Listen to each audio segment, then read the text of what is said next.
Now, this is a topic I've taught before, but I've always taught it within classroom structure as part of a series called Soteriology, meaning the doctrine of salvation, where we take in everything the Bible teaches about salvation, which would include the issues of election, predestination, foreknowledge, and so on.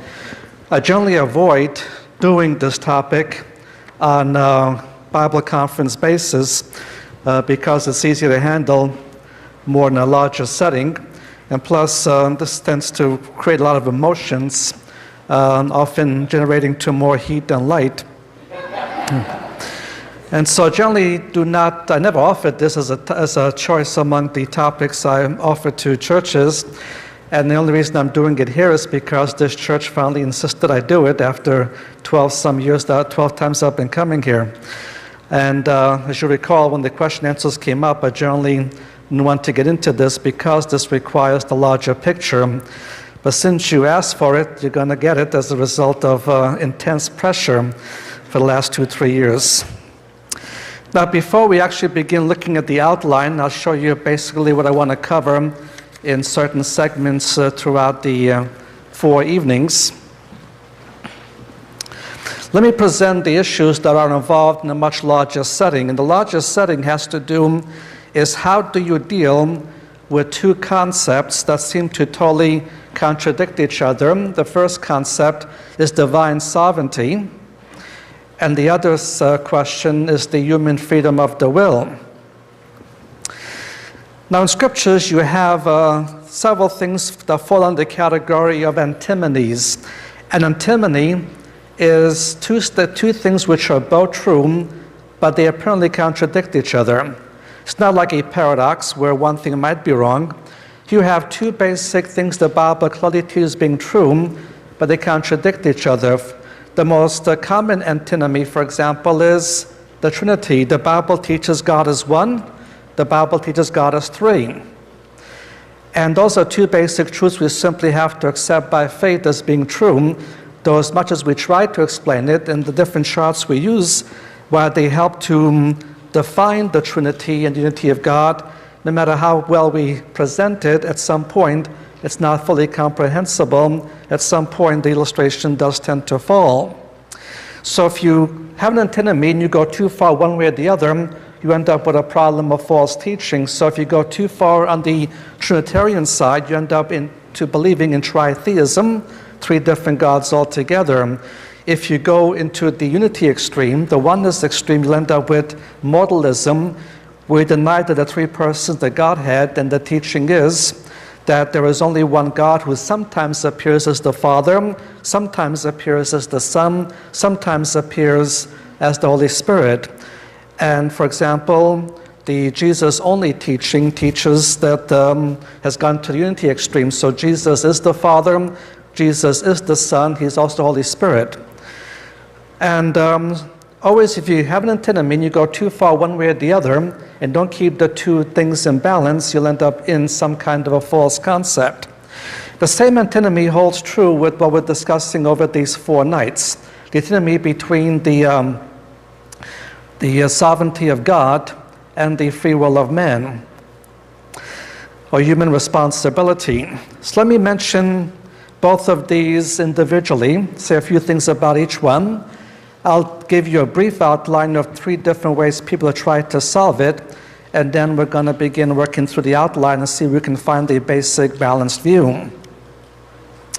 But keep in mind, antinomy, including this one, always eventually means we have to accept this by faith because that's what the Bible teaches, and we will not fully be able to harmonize them in our minds.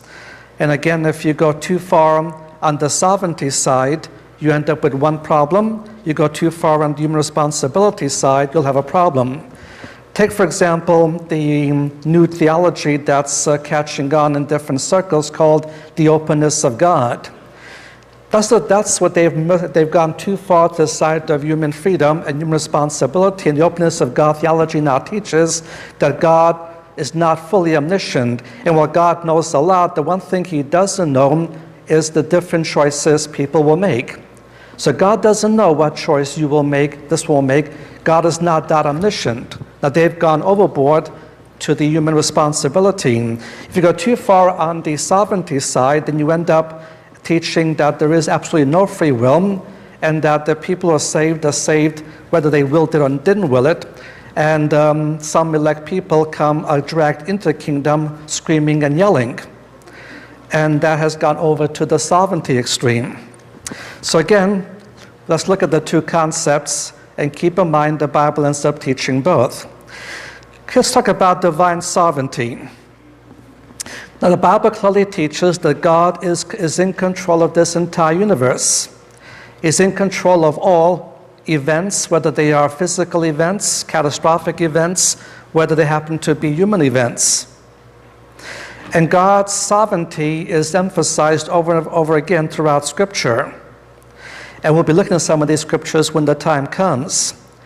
And we're told by the Bible, God does not only control what comes into existence, but also controls what continues to exist. Look at one passage for now, Ephesians chapter 1. And this is a passage for the sovereignty side.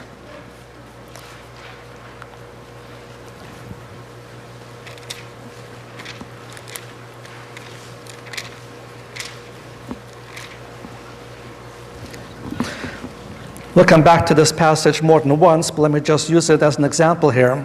Verse 11 of Ephesians 1, chapter 1, verse 11, in whom also we were made a heritage, having been foreordained according to the purpose of him who works all things after the counsel of his will. Notice the last phrase for now, all things in the counsel of his will. That emphasizes divine sovereignty, that everything that ever happens in the universe somehow is in connection with God's sovereignty, something he wills to happen, allows to happen in some way. And so this divine sovereignty, divine control is exercised over the universe, over the angelic realm, over the human realm, over the animal realm. But also involves, in a very strong way, as we'll see, concerning the issue of redemption, salvation, what part we play in it, what part we don't play in it. And so we believe God is in sovereign control over all earthly affairs. We go to bed each night, if we're believers, we go to bed each night assured that God is in control of things.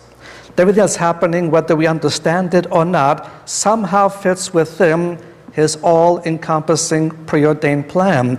And we go to sleep believing that nothing can thwart God's plan and that nothing can happen to us outside his will, because all things work together for good to them that love God. We go to bed with that assurance each night if we are mature believers, but that all emphasizes God's sovereignty.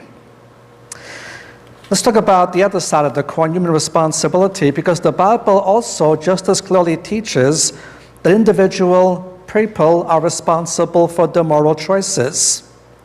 They're somehow responsible for their eternal destinies.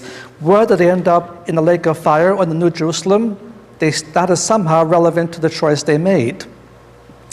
And throughout the Bible, God calls upon people to make a choice. And so Joshua declared to the people of Israel in his closing days of his life, choose you this day whom you will serve. It's obvious that they were able to make some kind of a choice or were challenged to make it. And so you have the same concept of human responsibility.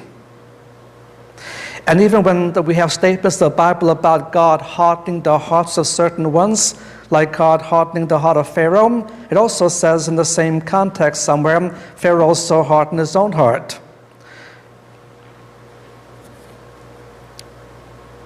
So we believe God holds us morally responsible for the choices we make. And God expects us to make moral decisions.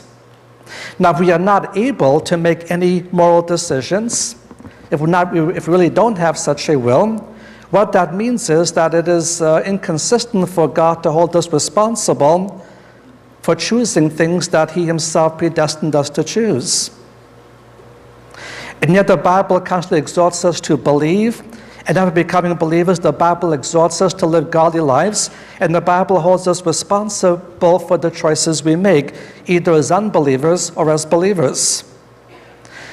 And if there is no real free choice in some kind, then how could God justly reward us or punish us for the choices we make?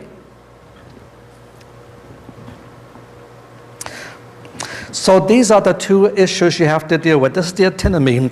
And everything I've said about the sovereignty of God, you'll find in Scripture, but everything I said about human responsibility, you will find in Scripture.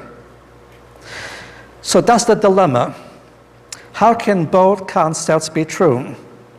Now, if we are really able to make moral, meaningful decisions, then somehow we must be able to act against God's will. But if we can act against God's will, then how can God said to be sovereign? And how can God say that his will is always carried out? So if God is in full control, how can man make moral choices? And if we cannot make moral choices, then how can we be held responsible? Otherwise, how can we be both free and be predestined at the same time?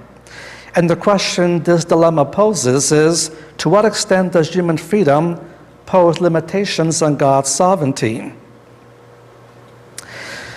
Now, in the history of dealing with this subject, people have come up with three basic solutions. The various views you'll have on page 1 are choosing one of these three options. Let me give a brief summary of the three divisions, and then we'll hit the outline itself. One solution is that God's predestination is based on his foreknowledge. That God's predestination is based upon his foreknowledge. Since God is omniscient, he knows what choice each individual is going to make. And based upon that foreknowledge, God elected the elect. So God looked down the quarters of time, and by his omniscience, he could see who would believe and who would not believe. And because of his omniscience, he has a foreknowledge of those who will believe, and therefore, he elected the elect based upon that foreknowledge. And so, this would emphasize human freedom. Humans are totally free to either reject or accept God's choice. Now, since God is all-knowing, because he is in sovereign control of the whole universe, he knows exactly what choice each individual will make. And he knew what that choice was going to be even before he created the universe. So on one hand, God is at the same time in control of the whole universe. At the same time, human freedom is fully there. Simply because God knows what choices man will make on his own and then incorporate those choices into his plan. So that's one solution. Now, a basic problem with this first solution is, as we'll see, God says a lot more about the meaning of foreknowledge. As we'll see, foreknowledge means a lot more than merely knowing in advance. It has a more close relationship to what is foreknown than merely to know in advance.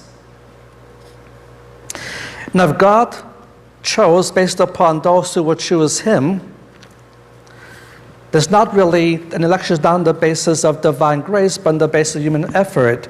Because the picture then is man chose God first, and then God chose man as a result.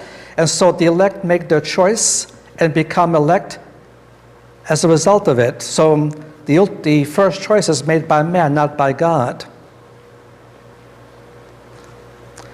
So God has chosen man because man chose God first. The second suggested way to deal with these two issues is that predestination comes in spite of God's foreknowledge. Predestination comes in spite of God's foreknowledge. So while the first presentation I gave you goes to the human responsibility extreme, this one goes to the sovereignty extreme. And God works in such an unapproachable sovereignty that he makes his choices in total disregard for human choices. God will determine whom he will save, whether these people believe or don't believe. So no human being has anything to say about his own salvation. At some point, God simply grants him that salvation, whether he wants it or not.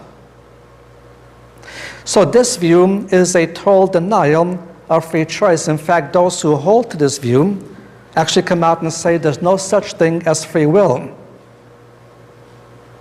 There's no such thing as free will. Instead, God simply applies His irresistible grace on the unwilling, forcing them to believe. Now, some of the problems we can mention briefly with this view is that this totally contradicts the concept of God's love not being coercive. God never forces love on anyone. And this view ultimately is what leads to limited atonement, contradicting what the Bible says, that He actually dies for all and not only for some. Now, the view I'm going to be presenting, especially beginning tomorrow night, is going to be the middle view, that God's predestination is in accordance with His foreknowledge. It's not based upon His foreknowledge. It's not in spite of His foreknowledge. It's in accord with His foreknowledge, using the very phrase that Peter uses in 1 Peter chapter 1, verse 2, according to foreknowledge of God.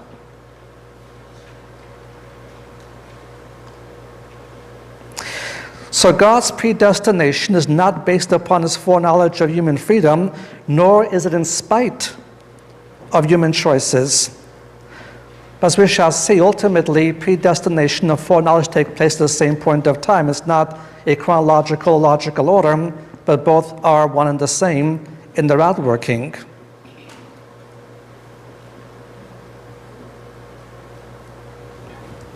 So God foreknows things because He planned out those things.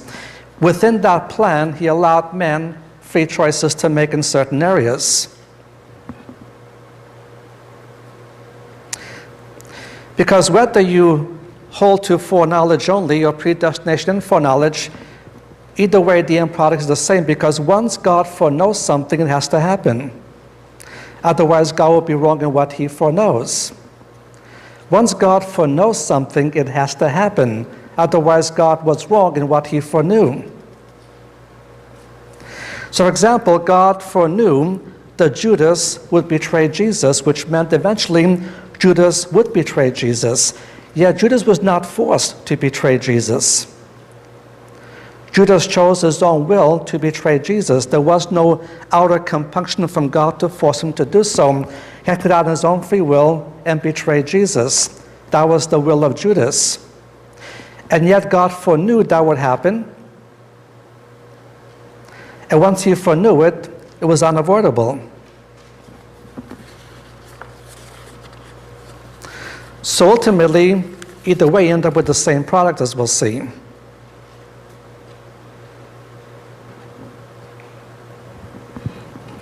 And since God's an eternal being, actually, God does not really foreknow anything. He simply knows eternally everything at the same time. That's the larger picture, and I hope it will become more clear as we proceed. Now look at your outline. We're going to start tonight dealing with Roman numeral 1, with the various 5 basic views on how they deal with these two antinomies. And then we're going to go Roman numeral 2, dealing with the key words involving, and that's probably as far as we're going to go tonight. We may do Roman numeral 3, but we'll see how things go. But so a lot of the material today is going to be introductory, giving you, again, more of the larger picture. And then we're going to begin Roman numeral 4 tomorrow night with what is called the 5 points of Calvinism. And we'll go through each individual point, and that should cover both Monday and Tuesday night. And on Wednesday, we'll deal with some of the various objections to predestination.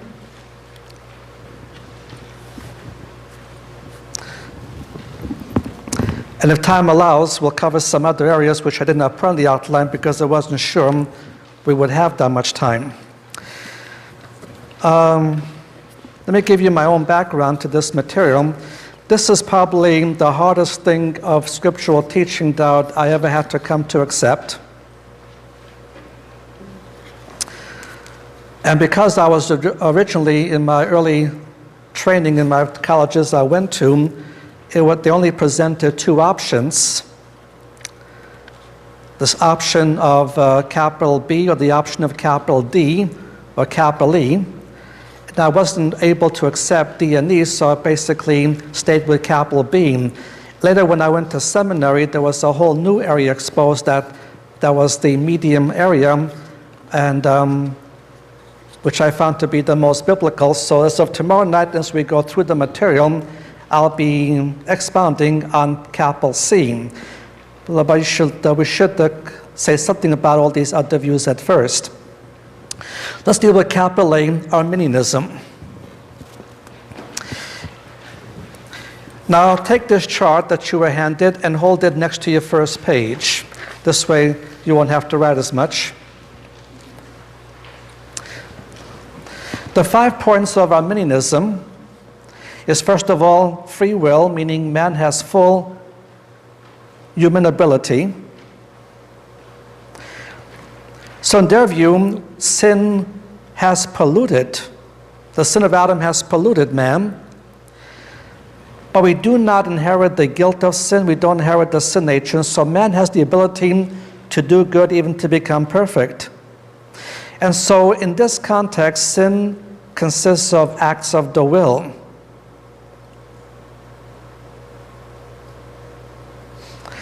And so man can conform to God's will on his own, and his will is one of the causes for regeneration.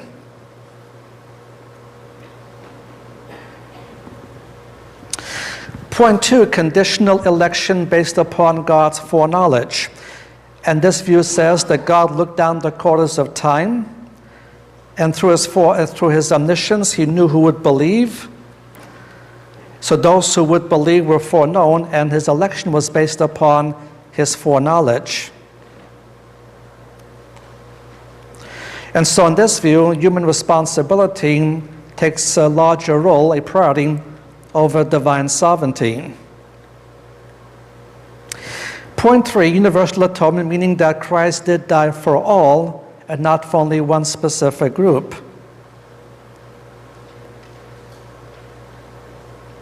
Fourthly, resistible grace, that the grace of God can be resisted. And fifth, it's possible to fall from grace, or you are able to lose your salvation. Either it's by some specific sin or many sins, or by simply ceasing to believe. So in this view, election is based upon foreknowledge. And so election is the sovereign act of God whereby he chose in Christ Jesus for salvation all those that he knew in advance would believe. It's still an act of grace because God grants his salvation on those who don't deserve it. But he chose those whom he knew would believe. And this view teaches that God has given sufficient grace to all men to believe. And the work of the Holy Spirit is limited by his human will. But even after a person is saved, he could still be lost. Now, what will it take to be lost will vary within this camp. So you have the extreme, one side extreme that says you can lose your salvation almost after every sin.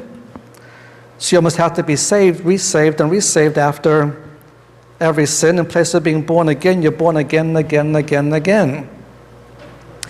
But not most of the group, in this group, we don't go that far. They would say you can lose your salvation not for any sin, but only for certain big sins. But they disagree among themselves what these big sins are, and often their own background determines what they feel the sin is. So one person wrote me no more than a week ago saying he believes that the only thing that will cause a person to lose his salvation is suicide. And so suicide is the one sin that will cause you to lose your salvation. There are those in this camp that say no sin will cause you to lose your salvation, but if you cease to believe, then you lose your salvation. So God will never take away salvation because of any sin you committed, but you can walk away from your salvation by ceasing to believe. And so while in this camp they believe you can lose your salvation, exactly what it takes to lose your salvation won't be the same with different teachers in different groups. Okay, let's go to capital B, Calvinism. The 5 points. Number 1 is the free will or human ability. Same as before. Secondly, conditional election. Thirdly, universal atonement. Fourthly, irresistible grace. And fifthly, eternal security. So the only difference between the first two views is the last point, that the Calvinian holds the fact that you cannot lose your salvation under any circumstance. And if you're talking to me in my college days, that's the view I would have held. So I can sympathize with those who struggle with this issue, and if you get upset over these 3-4 nights, I can sympathize with that. But if you get super upset, remember George told me to do this topic. I didn't want to do it.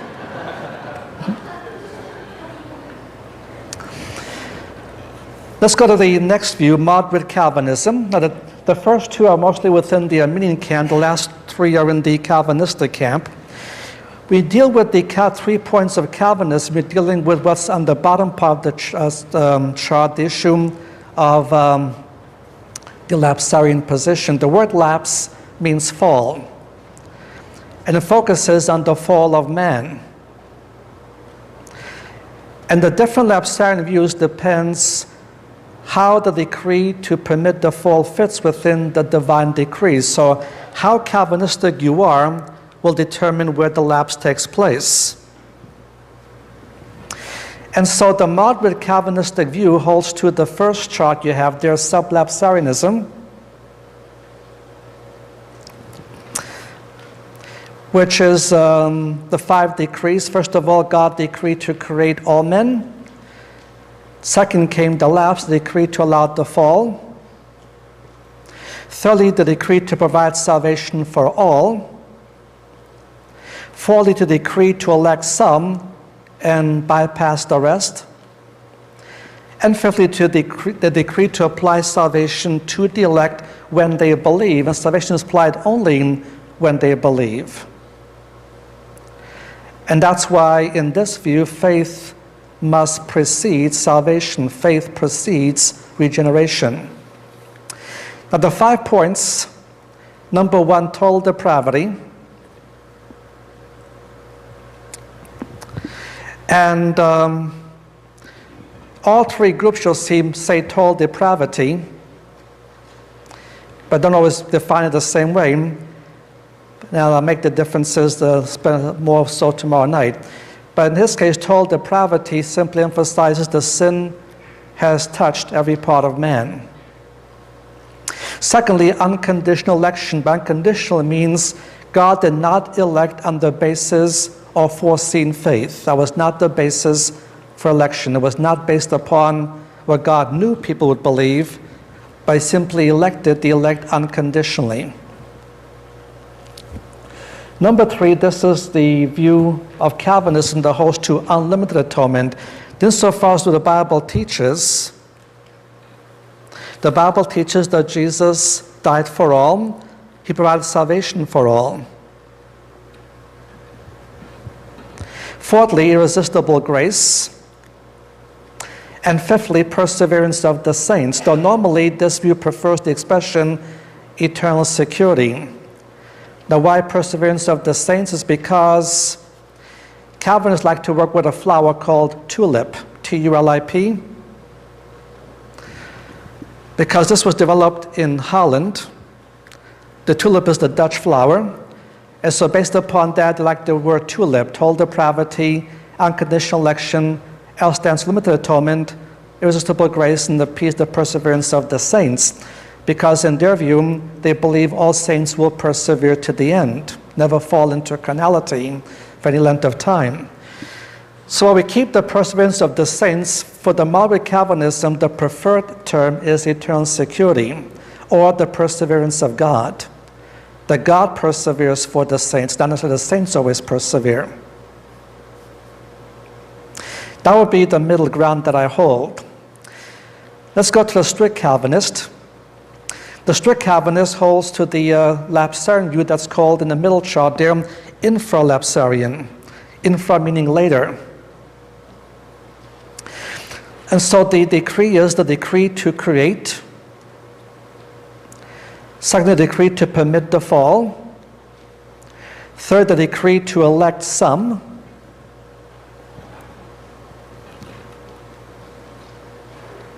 Fourth, the decree to leave the rest. Fifth, the decree to provide salvation only for the elect. Decree to apply salvation. Number 6, the decree to apply salvation to the elect.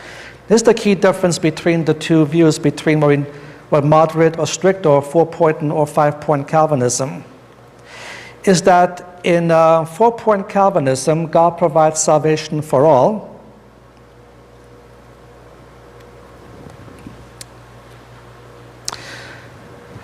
And salvation is applied only when the elect believe. In 5-point Calvinism, it's a bit different. That God provided salvation only for the elect, but it goes beyond this. We'll see God actually obtained salvation at the cross for the elect, and therefore the elect virtually are saved already. And that's where, in their view, regeneration precedes faith. And they do not put a lot of stress on the necessity to believe for salvation. God at some point simply zaps the elect person with regeneration, and then he believes. So he's already saved before he believes. Salvation precedes belief. Because the way they define total depravity, they define it as total inability.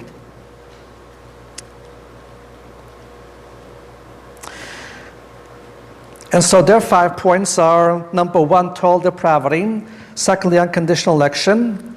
Thirdly, limited atonement.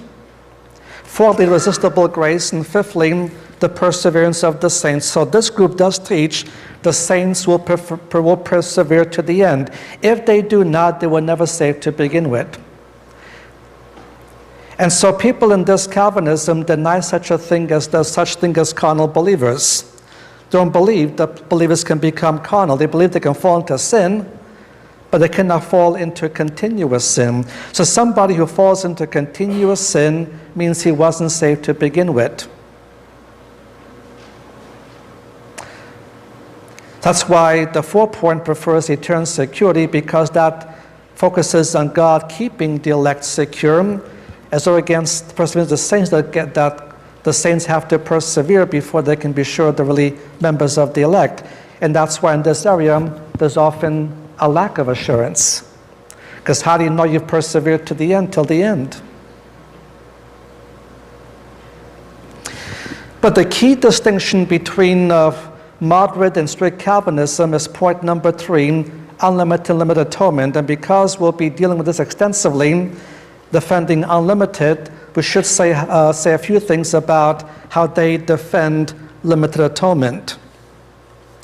So let me summarize what they teach on this in 7 points. Number 1, they focus on the pronoun my or his. My or his. For example, Isaiah 53 verses 8 and 11. Isaiah 53 verses 8 and 11. That he died for the transgression of my people. They define the phrase my people to be the elect only. Matthew chapter 1 verse 21. Matthew 1 verse 21. He shall save his people from their sins. They define the phrase his people as being only the elect. Now we'll respond to these issues in subsequent nights. I just want to present their view tonight as to why they believe what they believe, but we'll discuss why it's wrong later on. Luke chapter 1 verse 68. Luke chapter 1 verse 68. That he came to save his people. His people according to their teaching, can only be the elect. John 10, verses 15 and 29. John 10, 15 and 29. His sheep can only be the elect. John 15, verse 13, 13, he came for his friends. His friends can only be the elect. John 17, verse 9, 17:9, I do not pray for the world. He doesn't pray for the world, therefore the world is not something he would provide salvation for. Acts 20:28, the church was purchased with his blood, and the church is the elect only, so only the elect was for whom his blood was provided. Romans 5:10, we were reconciled. We must be we the elect only. Romans 8, verses 32 to 35, Romans 8, 32 to 35, the pronouns us. Or when he says all, he means only us and all the elect. 2 Corinthians 5:21, our behalf, the behalf of the elect. Galatians 1:4, he died for our sins, our meaning only the elect. Ephesians 1:7, for our redemption. Our must be the elect alone. Ephesians 5:25 through 27, Ephesians 5:25 through 27, he died for the church, and the church is the elect, but he dies only for the church and no one else. It doesn't say that there, that's just the way they define it. Titus 2, verse 14, Titus 2:14, he gave himself for us being the world of the elect. And so one major argument they use is to focus on these pronouns, and they define the phrase, his people, my people, having to be the elect. We'll see in our subsequent studies that this cannot be true. And we'll see in subsequent studies, he sometimes uses those terms of unbelievers who are not members of the elect. The second argument they use is, all for whom Christ died also died in Christ. All for whom Christ died also died in Christ. That's a true statement, but they go on to interpret it to mean, therefore, he provides salvation only for the elect. Romans 6, verses 3 through 11. Romans 6, verses 3 through 11. We are united with him and we died with him. 2 Corinthians 5, verses 14 and 15. 2 Corinthians 5, 14 and 15. One died for all, therefore all died. Colossians 3:3, ye died, and your life is hid with Christ in God. So these three passages do teach that all for whom Christ died, died in Christ, but they go on and say, therefore that means he provided atonement in a limited sense, only for the elect. Third line of argument, they say is this: the purpose of the atonement was to give man actual possession of eternal life. The purpose of the atonement was to give people actual possession of eternal life, and actual possession is given only to the elect. Now we'll see the way they define the purpose of the atonement is wrong biblically, but that's the way they define the purpose. To give actual possession of eternal life. Luke 19:10, he came to save that which was lost. As says, not all men are saved, only certain men are saved, therefore only for them was salvation provided. Romans 5:10, those reconciled shall be saved. 2 Corinthians 5:21, he was made sin for those who are to become righteous. Galatians 1:4, he gave himself for our sins to deliver us out of this evil world. But for our sins only, meaning only for those of the elect. Galatians 3:13, he gave himself for those redeemed from the curse of the law. And therefore he only gave himself for the redeemed. The redeemed have to be the elect alone. Ephesians 1:7 is the redeemed for whom his blood was shed. And therefore they would interpret Ephesians 1:7, and therefore he died for no other. So if the purpose of the atonement was to provide actual possession of eternal life, if that's really true, then obviously atonement would be limited if the purpose they say is true. Number 4, they teach that Jesus himself laid down his life only of a certain qualified group. Jesus himself said, or the apostles teach, that Jesus laid down his life not for all humanity, only for a certain qualified group. For example, Matthew 1:21, he shall save his people from their sins. And again, his people is defined as being the elect only. That's a good example of what happens when you get away from the Jewish background of Matthew. John 10:11 and 15, John 10:11, 15, he gave himself for his sheep. His sheep is a certain qualified group, the elect. And we're told that he died for the church. And the church is an elect qualified group. Acts 20, verse 28, Acts 20:28, Ephesians 5:25 to 27, Ephesians 5:25 to 27. The fifth argument, God's love is particular. God's love is particular. He does not love everyone with the same love. God's love is very particular. He does not love everyone with the same kind of love. Romans 1:7, to all that are in Rome, beloved of God. Now they're consistent with this verse. They should say, if that's true, all that are in Rome, beloved of God, that means that he only died for the believers of Rome and no other believer. If they were more consistent with the logic. Romans 5:8, God commended his own love towards us, and so his love was only for us, the elect. Romans 8:32, he delivered him up for us all.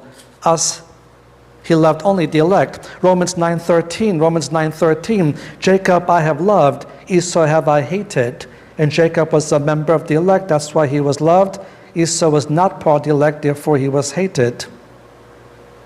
Colossians 3:12, God's elect are holy and beloved. Hence only they are beloved of God.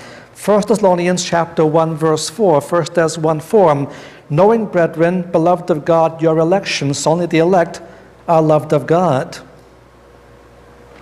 2 Thessalonians chapter 2, verse 13, 2 Thess 2:13, beloved of the Lord, for this God chose you from the beginning unto salvation. So only those who have been chosen from the beginning are beloved of the Lord. He only loves the believer, not the unbeliever. 1 John 4:10, he loved us and sent his Son to be the propitiation for our sins. But only those who are us, the elect, does he love. And so God does not love the whole world, he only loves a certain segment of the world. Number 6, if Christ died for all and all are not saved, then God's plan is frustrated. That's the second, it's a logical argument. If Jesus died for all and all are not saved, then God's plan is frustrated. That's a human deduction, but it's not a biblical teaching. It could be God's plan to provide salvation for all. It could be God's plan to only elect some, and so God's plan is not frustrated. But this argument is based upon the premise that the purpose of the atonement was to actually secure salvation for the elect. That's the premise behind this argument, that the purpose of the atonement was to secure the actual salvation of the elect. Number 7, how did they respond to the issue where it does say, God so loved the world? And how do they respond to those passages that says Christ died for all? Well, let's talk about the term world. They define the term world in a limited sense. When he says God so loved the world, he means the world of the elect alone. And they go to Luke chapter 2, verse 1, where the term world is used only of the Roman world. Romans 11, verse 12, where the term world refers to a Gentile world. So what they do is they take you to passages where in that context, the term world has a limited meaning. The trouble is, in the context of salvation, the term world does not have a limited meaning. It's what I call proving something by irrelevant context. But we'll discuss that later on. But that's how they deal with verses like John 3:16. God so loved the world, it means only the world of the elect. What about when God says all? Well, they also say all can have a limited meaning. When he says all, he means all of the elect. Not all people, all of the elect. And here again, what they do is they take you to passages where in context, all does have a limited meaning. And it's true that in certain contexts, like the word world, the word all also has a limited meaning. For example, Romans 5:18, all men to condemnation, all men to justification. Obviously there, all would be limited because only those who believe are justified. 1 Corinthians 6:12 and 1 Corinthians 10:23, 6:12 and 10:23, all things are lawful. Now, obviously, all things are not lawful. There are things which are unlawful. But here the word all does have a limited meaning.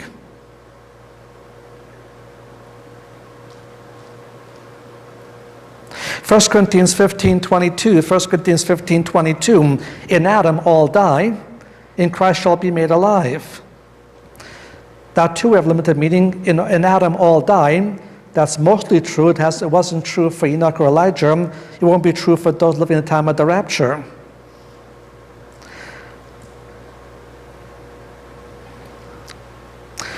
And all in Christ shall be made alive. Again, the all there will be all of the believers.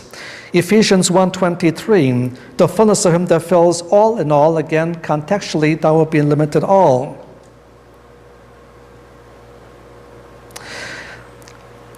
Now, what they're saying so far is true. There are passages that the term all has limited meaning. However, as we'll see when we get to this discussion, in the passage where it deals with the provision for the atonement, the context does not show any limitation.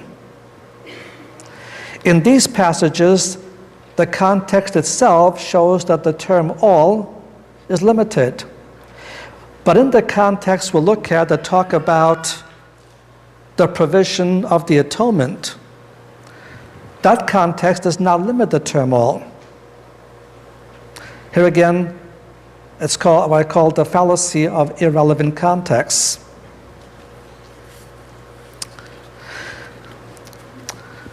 So these are the 7 basic reasons they give for believing in limited atonement. And again, we'll get back to all this at a later time. Let's talk about the last view, hyper-Calvinism. It should be on page 2 of your outlines. This is the most extreme of the Calvinisms. They hold to the supralapsarianism.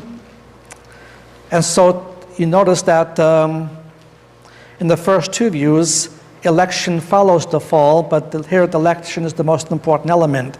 Number 1, the decree to elect some for salvation and some to hell.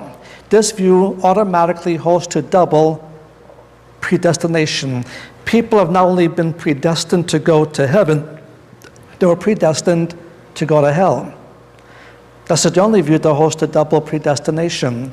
Number 2, the decree to create both elect and non-elect. So God already decreed to elect those that will go to heaven and elect those that automatically will go to hell. Then number 3, the decree to permit the fall.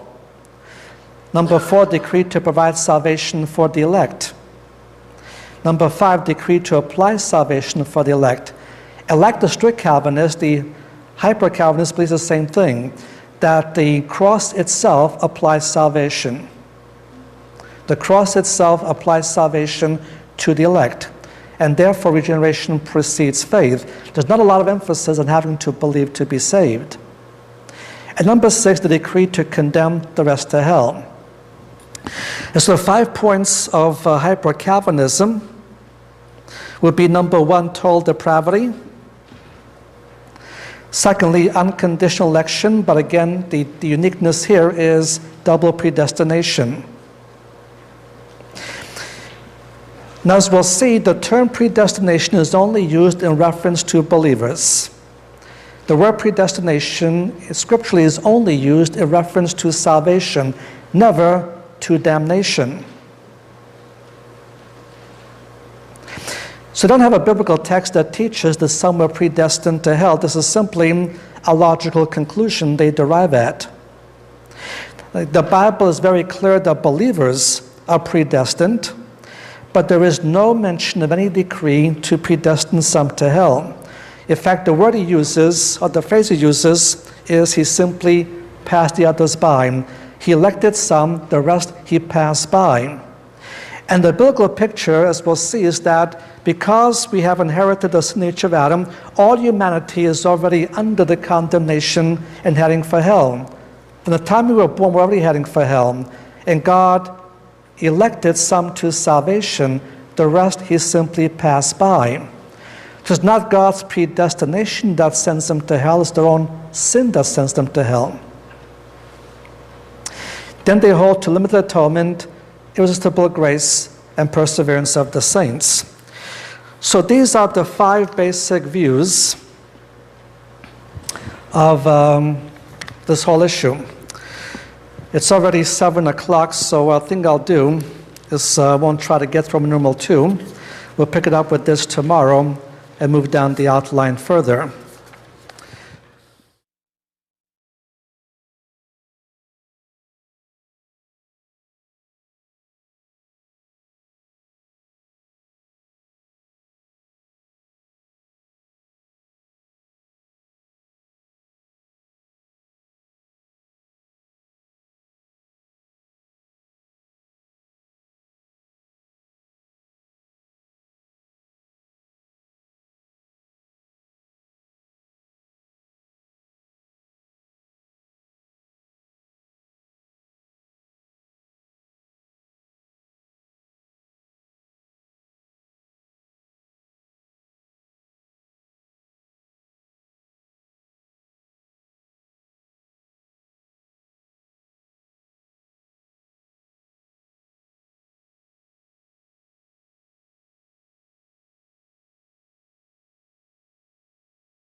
Okay, we spent our first session, before I got to the outline, I tried to portray it in the bigger issues involving trying to balance an antinomy, which the Bible teaches both the truth that God is sovereign, at the same time there is human will and human responsibility.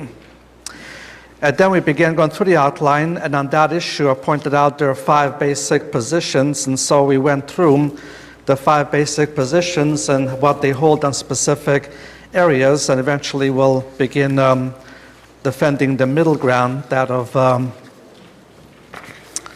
the third thing on your chart there.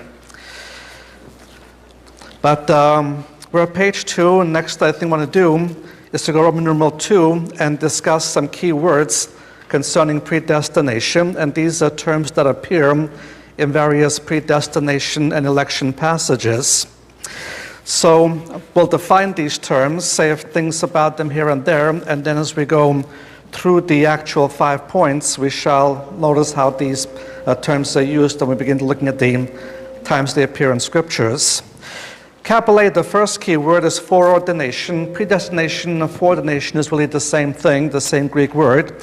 So sometimes the translator will say predestination, predestined, foreordination, foreordained, but keep in mind it's really the same word.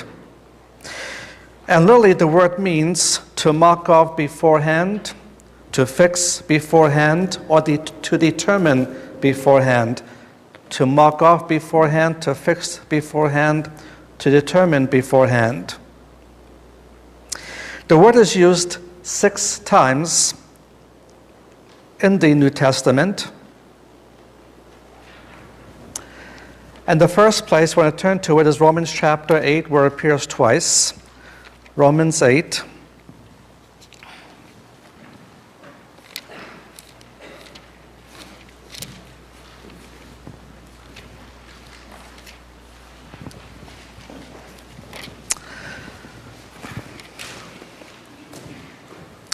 Romans 8, verse 29.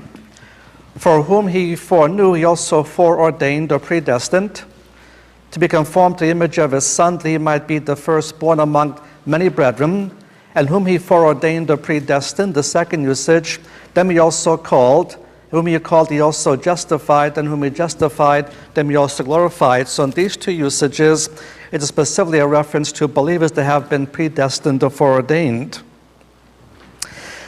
Then go to Ephesians chapter 1.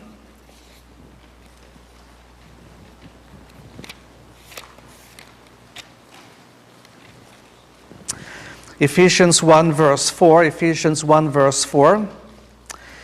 Even as he chose us in him before the foundation of the world, that we should be holy and without blemish before him in love, having foreordained or predestined us unto adoption as sons through Jesus Christ, unto him according to the good pleasure of his will. And then in verse 11, in whom also we were made a heritage, having been foreordained or predestined, according to the purpose of him who works all things after the counsel of his will. So here the word is also used twice in this one passage in dealing with the predestination or foreordination of individual believers.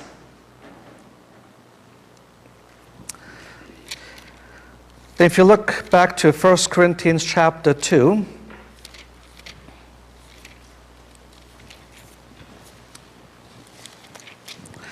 First Corinthians chapter 2, verse 7. 1 Corinthians chapter 2, verse 7. For we speak God's wisdom in a mystery, even the wisdom that hath been hidden, which God foreordained before the ages unto our glory. And here what has been predestined is the mysteries of God, although they're only now being revealed in the New Testament. In the past we've had a series on the 8 mysteries of the New Testament. The point he makes here is that while they were only revealed in New Testament times, they were predestined long before. The last passage the word is found is over in the book of Acts chapter 4. Acts 4 and verse 28.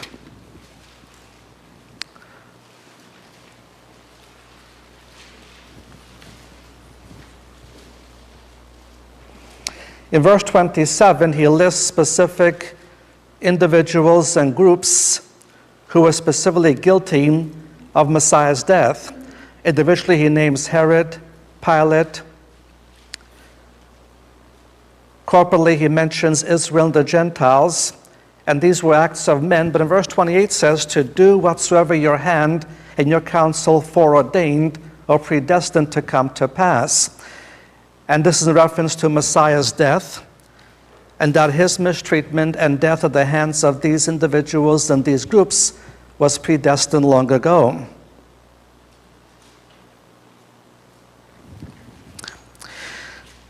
Now, one key observation, because this is important when we get to different types of Calvinisms, the word predestination or foreordination is only applied to the elect. If it's applied to individual believers, it's to the believers only. What I'm saying is, well, it's applied to the work of Christ here, but when it's applied to individuals, it's applied to believing individuals only. It's applied only to the elect, guaranteeing their salvation, guaranteeing their future standing. It is never once used of the non-elect. The Bible never says anyone is predestined to go to hell.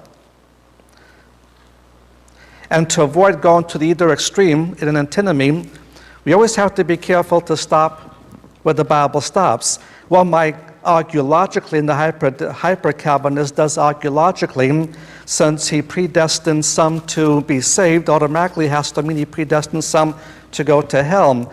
That's a human deduction that crosses the line. If we leave what the Bible believes it, predestination only concerns predestination to salvation, not predestination to damnation.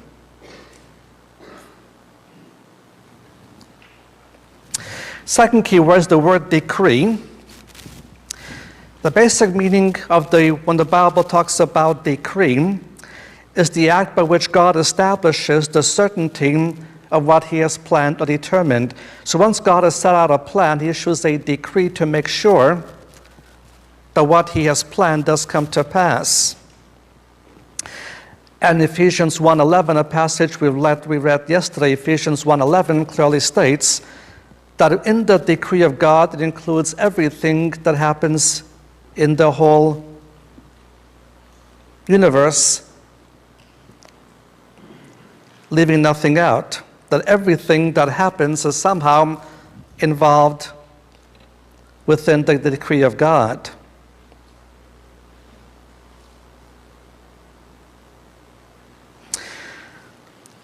Now, while everything that happens because God has decreed it, it does not mean that God has the same relationship to every part of the plan.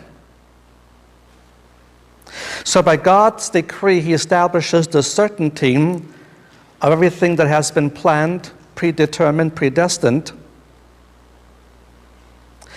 But he does not have the same relationship to every part of the plan. So within that plan of God, some things happen because God decrees it to happen directly. It comes from his director will. But some things happen only by his permissive will.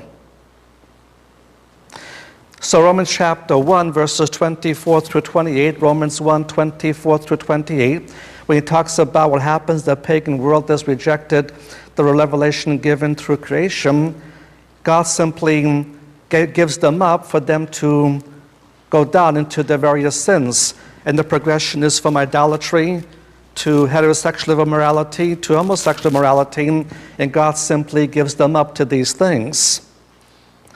Now, God did not directly cause them to commit these sins, but his decree, his plan, allowed the permission for these sins to occur and for people to participate in them.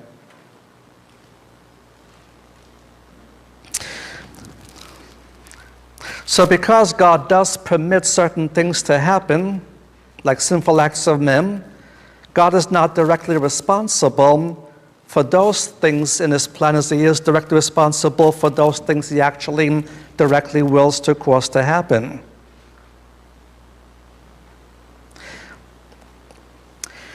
Whatever God has decreed, either by his directive will or his permissive will, it will come to pass, and the decree guarantees it. Let me give you some scriptures, which we won't look up because they'll be very time-consuming. There's a lot of ground to cover yet. But I'll give you passages, and I'll quote you what they say as far as these points are concerned. Job chapter 22, verse 28. Job 22, 28. You shall decree a thing, and it shall be established. And once God has decreed something, it's unavoidable. Daniel chapter 11, verse 36. Daniel 11, verse 36. For that which has been determined shall be done. And once God has determined that something will happen, it will happen. That's why we have the guarantee that every prophecy will be fulfilled. Every prophecy that has so far not been fulfilled historically will be fulfilled in the future. Because God has determined something, it has to come to pass. Luke chapter 22, verse 22. Luke 22, 22. The Son of Man goes as it has been determined. Why did things happen to Jesus the way they happened? Because it was already determined by God's decree. Acts 2, verse 23. Acts 2, verse 23.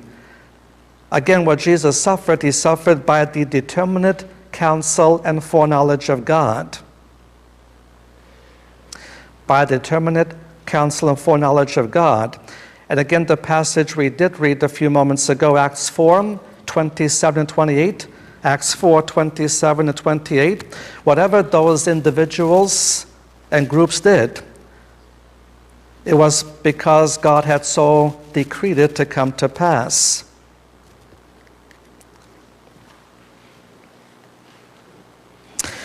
Third key word is the word foreknowledge. As a noun, it's used 3 times.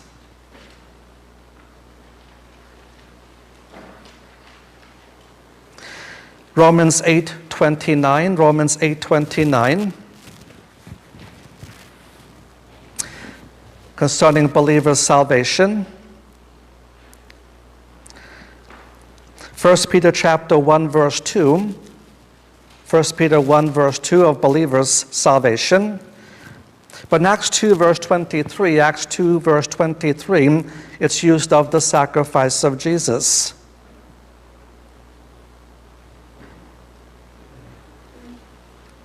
As a verb,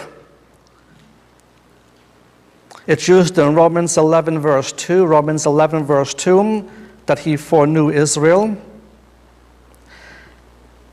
In 1 Peter chapter 1, verse 20, 1 Peter 1:20, he foreknew the sacrifice of the Messiah.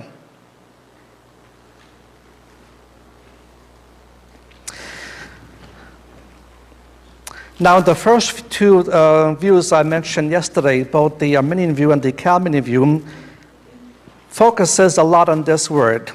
And since they totally reject the concept of foreordination and predestination, what they say is that really predestination was based upon God's foreknowledge. And so God looked down the corridors of time.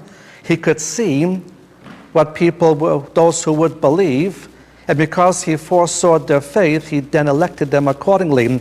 Selection is based upon foreseen faith, based upon the foreknowledge of God.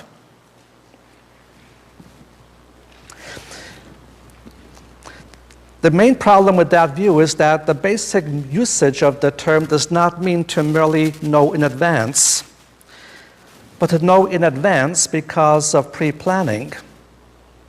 We all do this on a limited level. I knew about a month ago, 5 weeks ago, I would be here today. I foreknew that, but I foreknew it because I planned to be here. Now, being human and finite, things may go wrong. I may have missed plane connections. I may get sick. Other things may happen. And so I foreknew I would be here because I planned to be here, but things could go wrong. But in the case of God, nothing can go wrong because of his decree. Now let me give you one good example by turning to Acts 2. Go to Acts chapter 2. The foreknowledge doesn't merely mean to know in advance. but known in advance because it was pre-planned that way. Acts 2, verse 23. Acts 2, verse 23.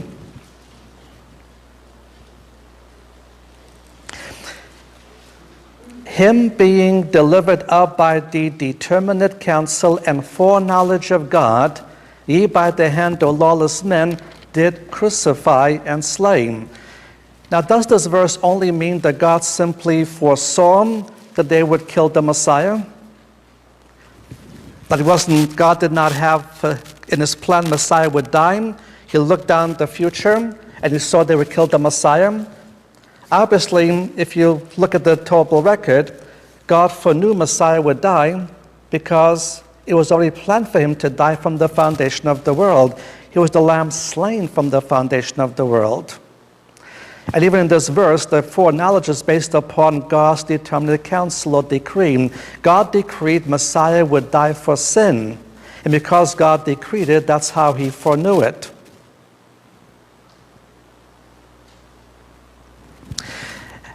And very common throughout Scripture is the concept that knowing something isn't merely perception, but the concept of truly knowing involves some kind of a relationship. Let's look at some examples. Go to Genesis chapter 18.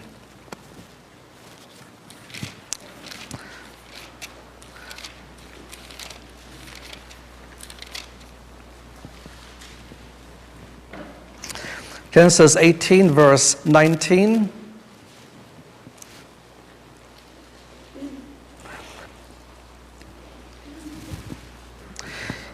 Verse 19, reference to Abraham, for I have known him, to the end that he may command his children and his household after him, he may keep the way of the Lord to do righteousness and justice, to the end that Jehovah may bring upon Abraham that which is spoken of him.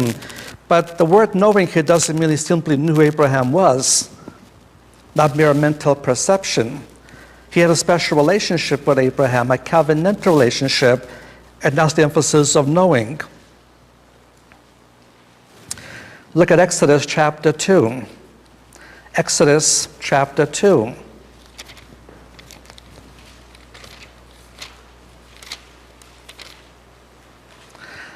Exodus 2, verse 24. Exodus 2, verse 24. And God heard their groaning, and God remembered his covenant with Abraham, with Isaac, and with Jacob. And God saw the children of Israel, and God took knowledge of them. Did God simply, at this point of time, take notice that they were in Egypt as slaves? It's not mere perception. It means that he has a special relationship with the people because of the patriarchs, because of the Abrahamic covenant, and he took special knowledge of them in that he's about to act on their behalf. Other examples you can write down, Hosea chapter 13, verse 5. Hosea 13, verse 5, I knew you in the wilderness. God knew Israel before the wilderness, but again emphasizes that unique relationship. Amos chapter 3, verse 2. Amos 3, verse 2. You only have I known from all the families of the earth. Reference to Israel. You only have I known from all the families of the earth. Did God not know about all those other nations? Of course he knew about them, but he had no special relationship with them. He had no covenantal relationship with them. So only of Israel he can say, only you have I known of all the families of the earth. Matthew 7, verse 23. Matthew 7, 23. Addressing false prophets, he says, I never knew you.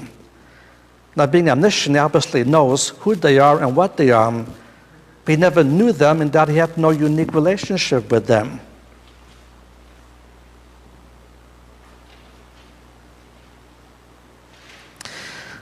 1 Corinthians 8, verse 3. 1 Corinthians 8, verse 3. If any man loves God, the same is known by him. So those of us who are now believers, God has a special knowing with us. Does he not know anything about unbelievers? Of course he does, but he doesn't have a relationship with unbelievers as he has with us who are believers. Galatians 4, verse 9. Galatians 4, verse 9. Not that you have come to know God or rather, be known by God. And because we've come to know God in salvation, we're also known by Him. He knew us before we're saved. He now knows us in a very special relationship sense, which was not true before our salvation. 1 Peter chapter 1, verse 20. 1 Peter 1, verse 20.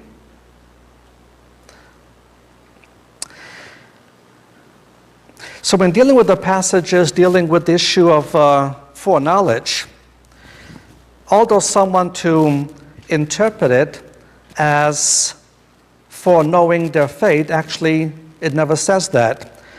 In every passage, it never talks about that he foreknew their faith. It never says what he foreknew. It never says what he foreknew, meaning their fate. It's always whom he foreknew. It's always the individual or corporate body he foreknew, but not what. So it's never used in the sense that he foresaw their faith and elected them accordingly. He had a special foreknowledge of them. And that score, let's look at one example. Look at Romans 11.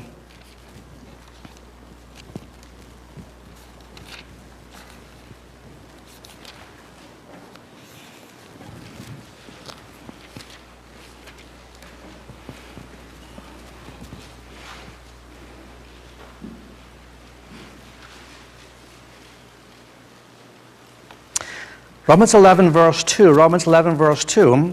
God did not cast off his people, meaning Israel in this context. God did not cast off his people whom he foreknew. It does not say that he foreknew that they would believe, and that's why Israel was chosen. Was Israel chosen because God saw they would believe? If God foresaw they would believe, he foresaw wrongly. In the whole history of Israel, only a minority believed. In the days of Elijah, out of some 2 million, 3 million people in the northern kingdom, merely 7,000 were believers. But it's the people of Israel that he foreknew, and that he had a special covenantal relationship with them.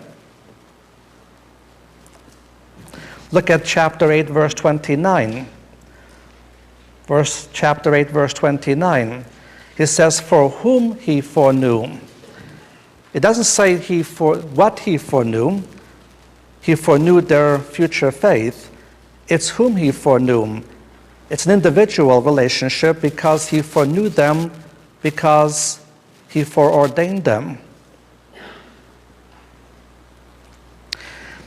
So again, foreknowledge does not mean mere perception of the future. Omniscience covers that. But there is a relationship between foreknowledge and that which is foreknown. And that relationship is there because the next term, capital D, the term election.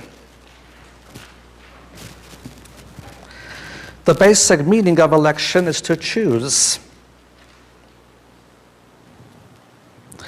And out of the mass of humanity, God freely chose certain individuals for salvation.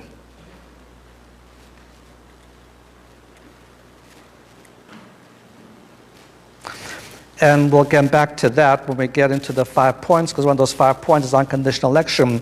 But a couple of passages you can mark down for now. It includes Romans 9, 11 through 13. Romans 9, 11 through 13. Ephesians 1, verse 4. Ephesians 1, verse 4. 2 Timothy chapter 1, verse 9. 2 Timothy 1, 9. The basic meaning is that out of the mass of humanity, God elected some to be saved. And we'll expand on that a bit later. Another key word that comes up in the predestination passages is capital E, the word calling. And the basic definition is the summoning of the elect. It is a special call that only the elect to respond to, a special call of salvation only the elect respond to. And in their response to faith, they receive their salvation.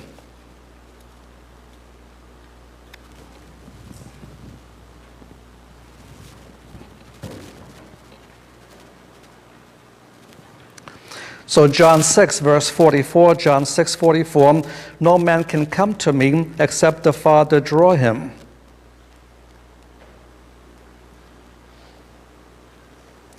Hebrews 9, verse 15, Hebrews 9, verse 15, they that have been called may receive the promise of inheritance.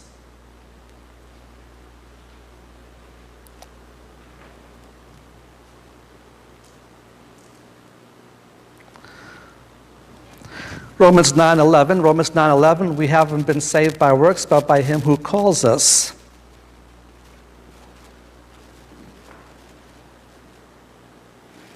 Romans 9, verse 24, Romans 9:24, he called to salvation both Jews and Gentiles.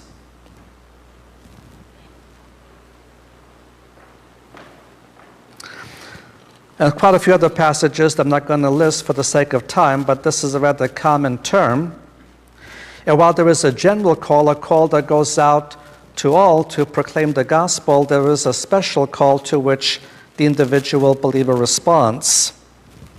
Capital F, we have the word will. In relationship to this discussion is that election is based upon the will of God. So Ephesians 1, verse 11, having been foreordained according to the purpose of God, after the counsel of his own will.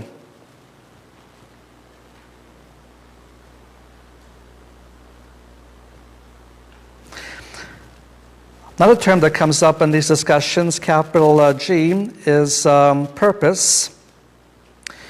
We're reading a couple of passages shortly, but you'll find the term in Romans 8, verses 28 through 30, Romans 8, 28 through 30, Ephesians 1, verse 9, Ephesians 1, verse 9.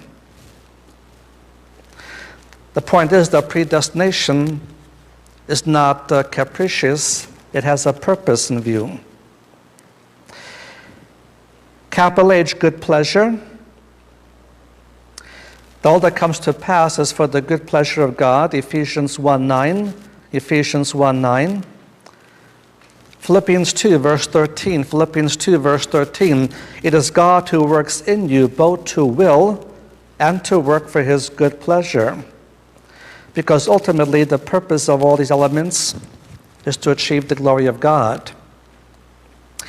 The last word is adoption. It's connected with predestination in Ephesians chapter 1, verse 5. Ephesians 1, verse 5.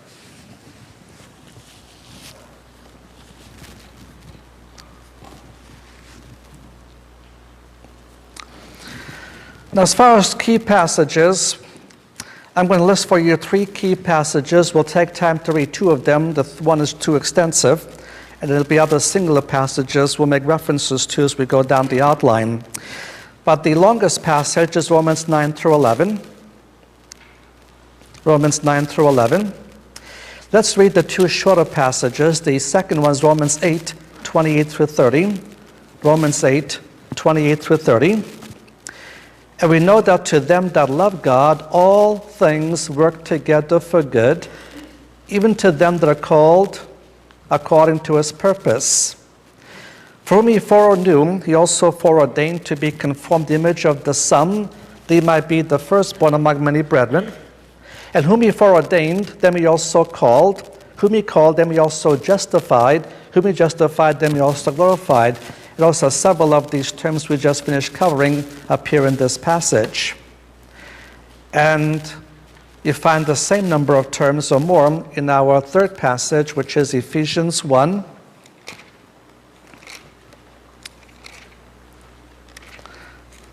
Verses 3 through 11. Ephesians 1, verses 3 through 11. Blessed be the God and Father of our Lord Jesus Christ, who have blessed us with every spiritual blessing in the heavenly places in Christ, even as he chose us in him before the foundation of the world, that we should be holy and without blemish before him in love, having foreordained us unto the adoption as sons through Jesus Christ unto himself, according to the good pleasure of his will, to the praise of the glory of his grace, which he freely bestowed on us in the Beloved, in whom we have our redemption through his blood, the forgiveness of our trespasses according to riches of his grace, which he made to abound towards us in all wisdom and prudence, making known unto us the mystery of his will, according to his good pleasure which he purposed in him, unto a dispensation of the fullness of the times, to sum up all things in Christ, the things in the heavens, the things upon the earth.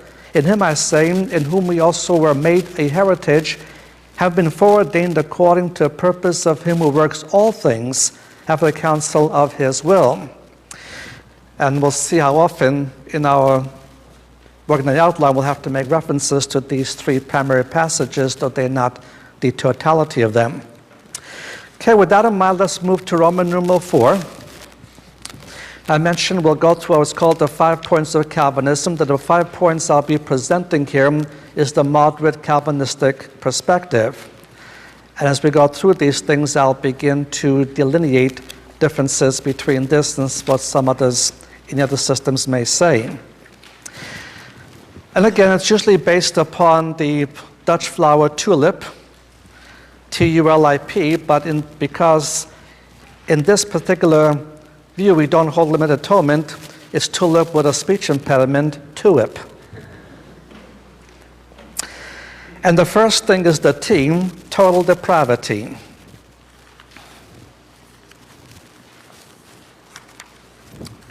Okay, point 1 is the meaning.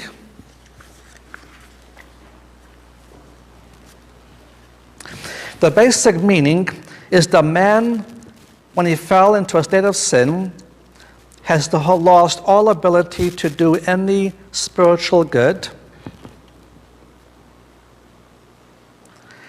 He's dead in sin.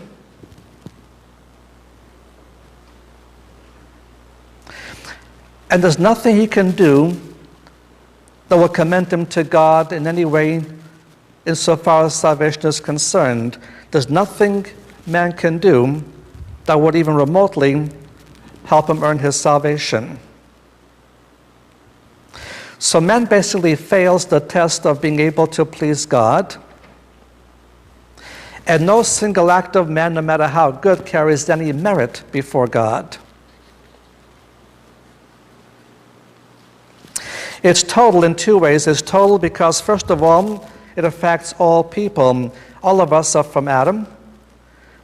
And Adam's fallen state has affected all of us, since we're all his descendants.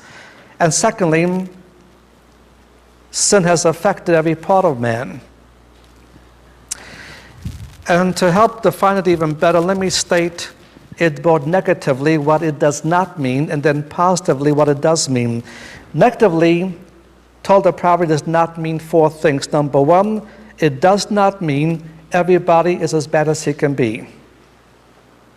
It does not mean everybody is as bad as he can be. As bad as he is, he can even get worse. Secondly, it does not mean that people don't have some kind of a conscience in relationship to God. Man in his depravity still has a conscience. Thirdly, it does not mean unbelievers indulge in every type of sin. It does not mean every individual, every unbeliever indulges in every type of sin. And fourthly, it means that people do not, it does not mean that people cannot do things which are good, but in the sight of man and God. It does not mean people do not do good things in the sight of man and God.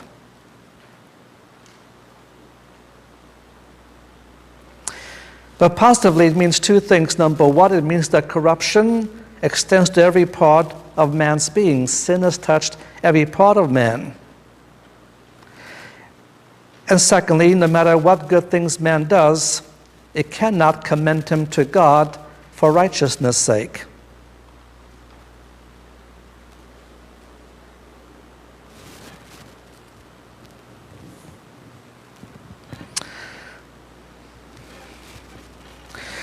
So in some passages where this comes out, you have John chapter 1, verse 13. John chapter 1, verse 13. In dealing with the origin of how we come to faith.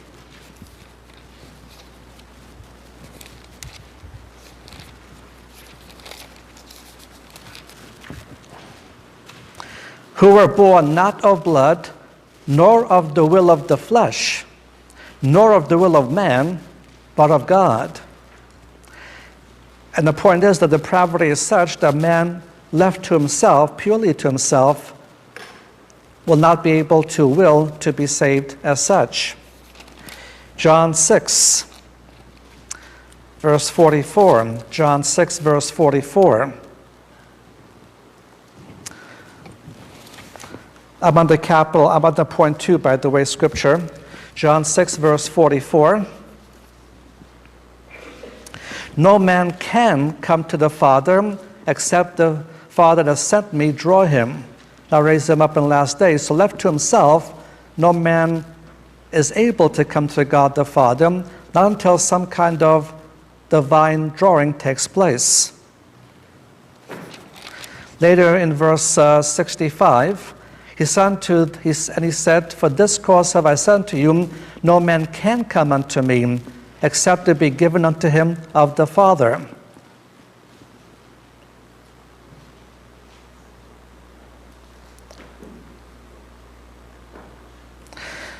Romans 3, a rather extensive indictment that emphasizes left to himself, no man will see God. Romans 3, verse 10, as is written, there is none righteous, no, not one. There is none that understand, there is none that seeks after God. And notice how all-inclusive he makes it. There is none that seek after God.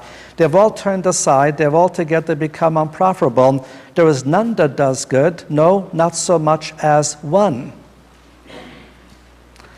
Their throat is an open sepulchre, with their tongues they have used to see, the portion of the asps under their lips, whose mouth is full of cursings and bitterness. Their feet are swift to shed blood, destruction and misery are in their ways.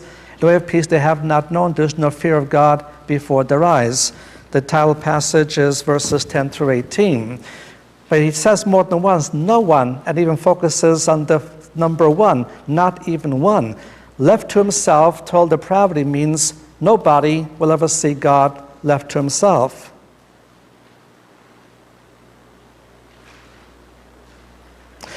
Romans 7, verse 18. Romans 7, verse 18, Paul writes, while to will is present, he does have a will, but to will to do that which is good is not.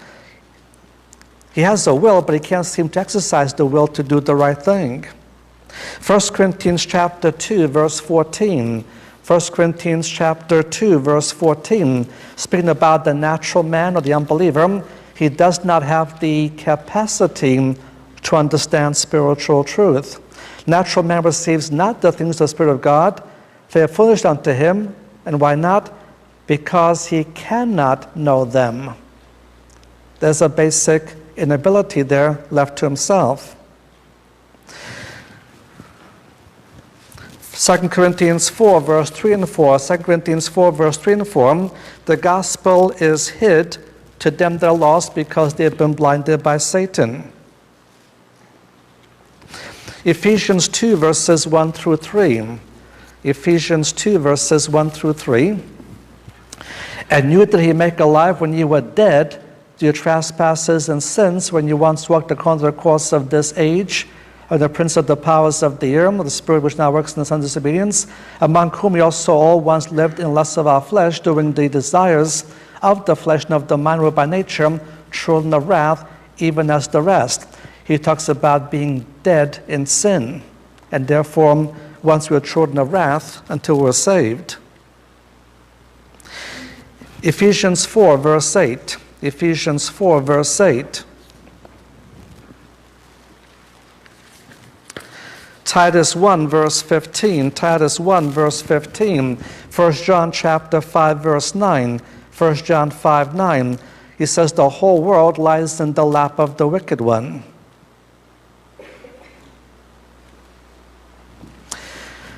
Now, these are the basic scriptures. Now, point 3, some ramifications as to what this means.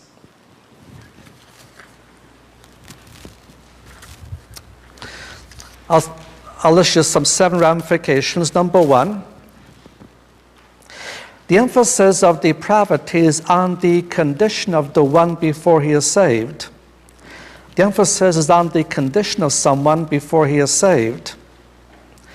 So 2 Timothy 2, verses 25 and 26, 2 Timothy 2, 25 and 26, they are snared by the devil and have been taken captive to his will, Satan's will.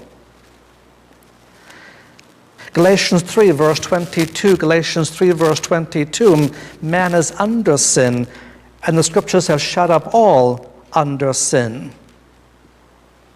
Ephesians 2, verse 1, Ephesians 2, verse 1 emphasizes spiritual deadness. You were dead to your trespasses and sin.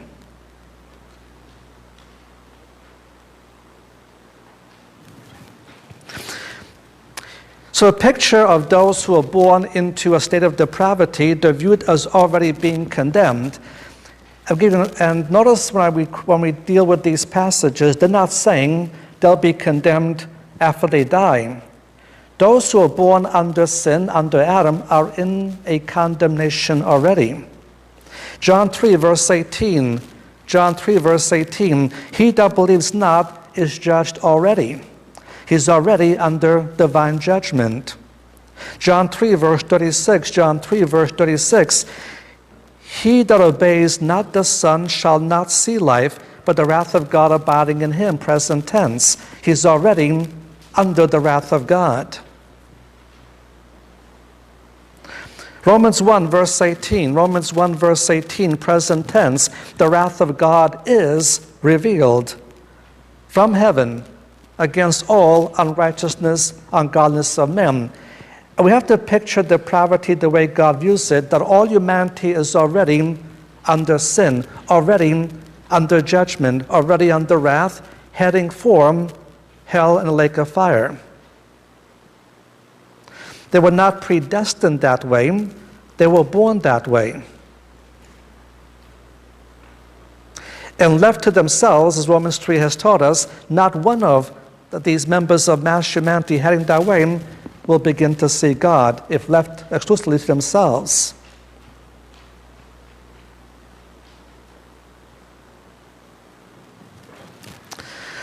Now, the second ramification is that fallen man may not do absolute good. By absolute good means he can do enough to earn his salvation. Fallen man can never do any absolute good, enough goodness that will get him to earn his salvation. But number 3, fallen man can do relative good. Fallen man may do relative good, but it's never good enough because it must always be measured against God's holiness, which is an absolute holiness. So man can do relative good, but only relative, but that relative good must be measured against God's absolute holiness. So fallen man can do good works which are appreciated by others, but they will never earn him salvation. They will never gain him any merit or favor in the sight of God.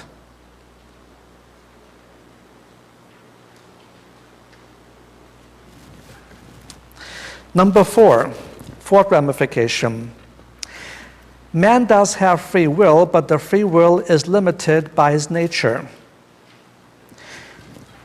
Fallen man does have free will, but his free will is limited by nature which he is. And by nature, he's dead in sin. Now, there's no such thing as absolute free will under any circumstance. No matter what we do, whatever we choose to do, we choose according to our nature. For example, we have the ability to choose to jump off our skyscraper. We don't have the ability to will to jump off and fly. Unless you're Spider-Man or Superman. So you can choose to jump off the building, but having jumped, you lose your free will from that point on. You cannot will to make a U-turn to get back up. You cannot will to fly. Now, the nature of a bird is to fly, but it's not our nature. So there's no such thing as absolute free will. And so our free will is limited by the nature of what we are, and by nature, we are fallen beings. By nature, we have a nature that goes against God. We have a depraved nature. So number 5, the only way out of bondage to sin is for God to do the initiating work of salvation. As we saw in Romans 3, we will never initiate our own salvation. Initiation must come from God. The only way out of bondage of sin is by God's redeeming grace.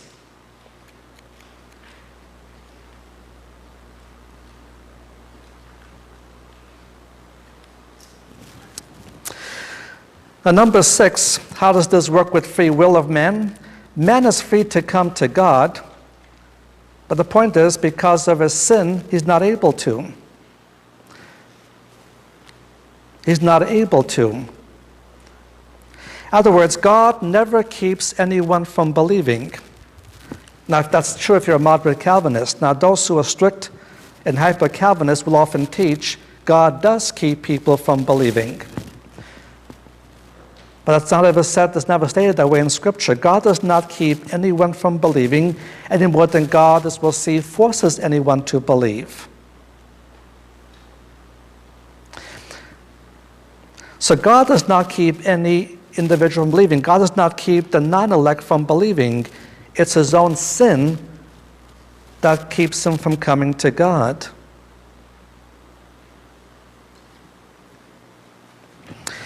So one more ramification, number 7. Let's distinguish the total depravity is taught by a moderate Calvinist and total depravity is taught by strict and hyper-Calvinists. The strict Calvinist defines total depravity as total inability to the point that man cannot do anything towards his salvation, not even believe.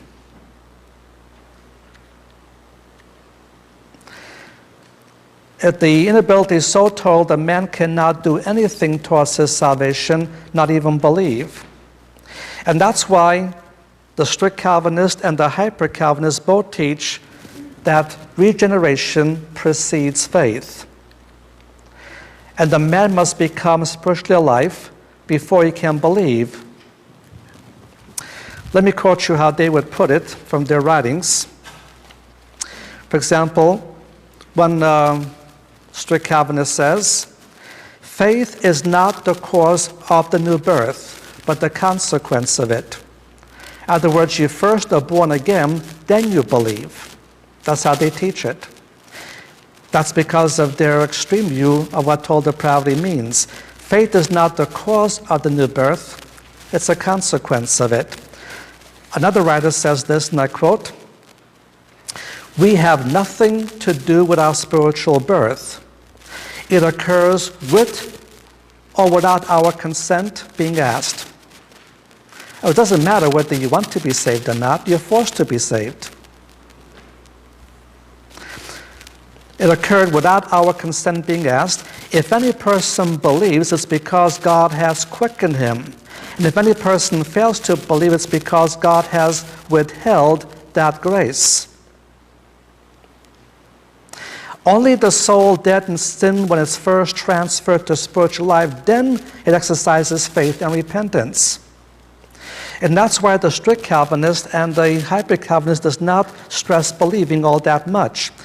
Because until God zaps you, you can't believe. But with that view, mind you, you're already saved before you believe, so why even bother telling people to believe? If you're already saved, if you're already born again before you have faith, why ask people to believe? And when you ask them that, why do they still tell people to believe? Their answer is always the same. It's because we're commanded to. On one hand, they'll tell you the salvation, the new birth comes before you believe. But they tell people to believe to be saved only because they were commanded to. They can't see the contradiction in how they work things out.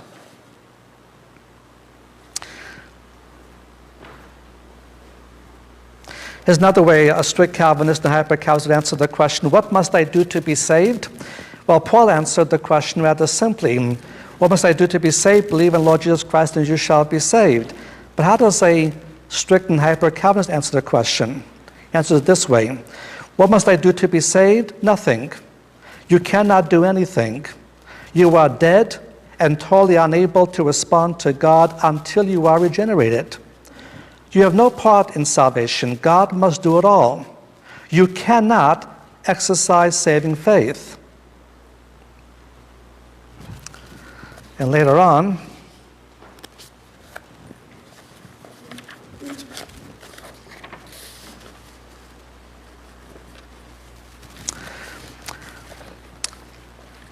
so what do you tell a person about what he must do to try to find salvation?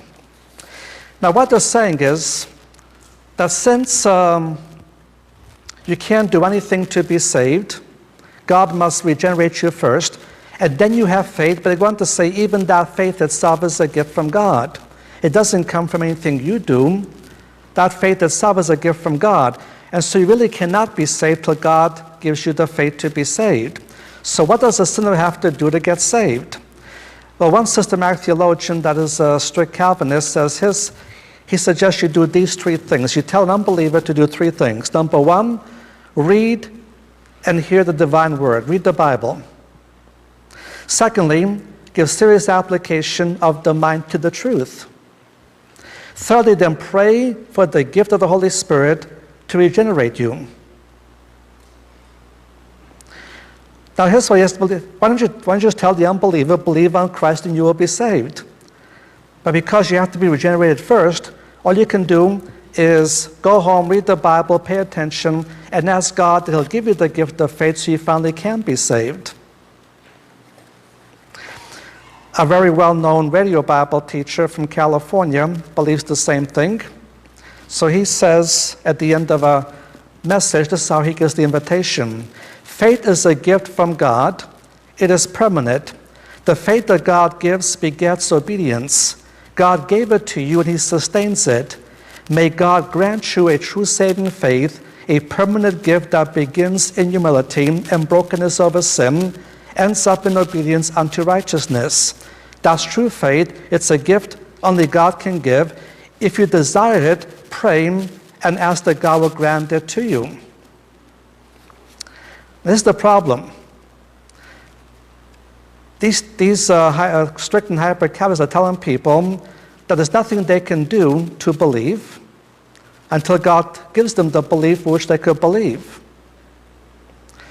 And so what must he do to be saved? The sinner must beg for God to give him saving faith. So the condition for salvation is praying for faith, not believing on what Christ did on the cross.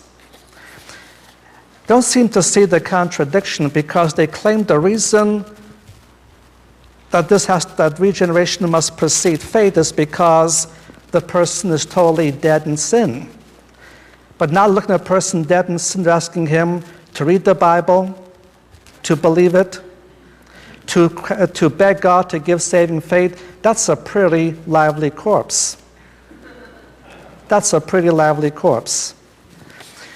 And as we'll see when we get in subsequent body outline, they downplay the necessity of faith and belief because of this concept regeneration must come first.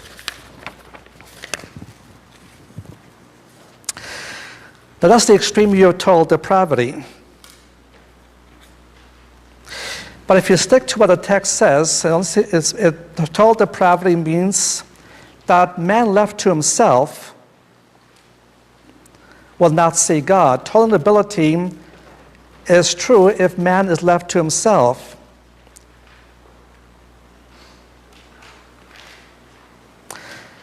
But if God works and enables him to exercise belief that will bring about regeneration, that's a different issue. So if we stick to what depravity means, I think, biblically, man's depravity is such that he cannot and does not initiate any move towards God on his own. Being totally depraved, he is unable to help himself. And tomorrow when we get into the unlimited atonement view, we'll see that God has provided salvation for all. He's also given sufficient enablement to all to believe. But that's initiated by God, not man. Now, they keep emphasizing the concept of, they're dead, they're spiritually dead, and like a spiritual corpse. A corpse cannot do anything. But they define deadness in a way that's not defined by Scripture. The Bible talks about 3 different types of deaths. You have physical death, you have spiritual death, you have the second death. Let's talk about physical death. In physical death, the spirit separates from the body. So the physical body becomes lifeless. What happens to the soul? It continues in conscious existence. It might be in heaven, it might be in hell, but the soul continues in conscious existence. Deadness in the Bible does not mean annihilationism or cessation of existence, only a separation. What is the second death? The second death is separation from God forever in the lake of fire. What is spiritual deadness? Spiritual deadness is separation from God. But God does not picture spiritual deadness as an absolute corpse. Now go to any street, go to a shopping mall. Well, there are a lot of people around. And most of the people you're looking at are spiritually dead. They're all spiritually dead. But they're walking, they're breathing, they're eating, they're drinking, just as well as the one who is not spiritually dead. In other words, there is something spiritually dead people still have a capacity to do. They are not just corpses. They are not just corpses. As we shall see, when we get later on the outline, tomorrow we get to the third point, that there's certain light that was given to enlighten every man. And the constant emphasis in Scripture is that man has to believe for salvation, otherwise he won't get it. And even spiritually dead people, notice, make choices in the spiritual realm. They're able to choose lesser sins from greater sins. You have unbelievers able to resist temptations that believers fall into. So yes, unbelievers are spiritually dead, but the Bible doesn't picture them as a total corpse. There's certain inability in certain areas, but not all areas. Let's go to page 3, take one more point, so that tomorrow we can move into the unlimited atonement issue. Capital B, the second key point, the U in the tulip, unconditional election.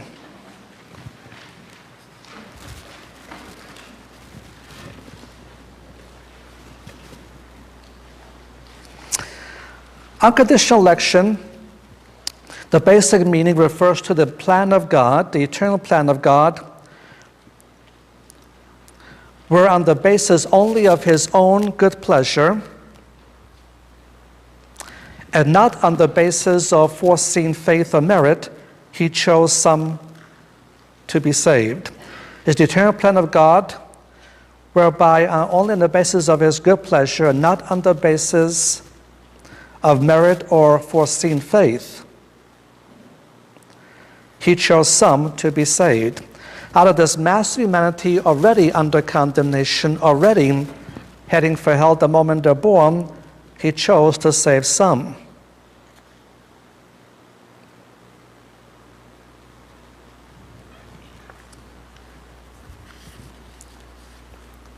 A synonym for election is the word chosen. Chosen, election are synonymous terms.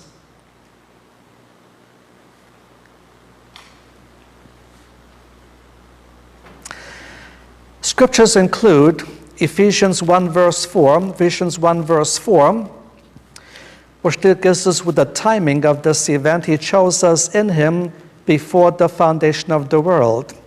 We're already chosen, not when we believed, but from the foundation of the world.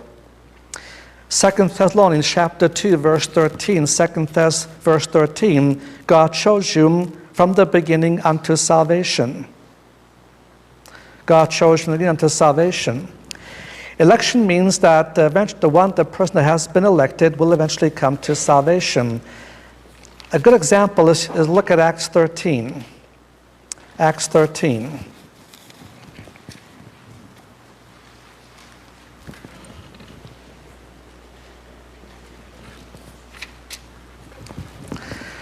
Verse 48, Acts 13, verse 48.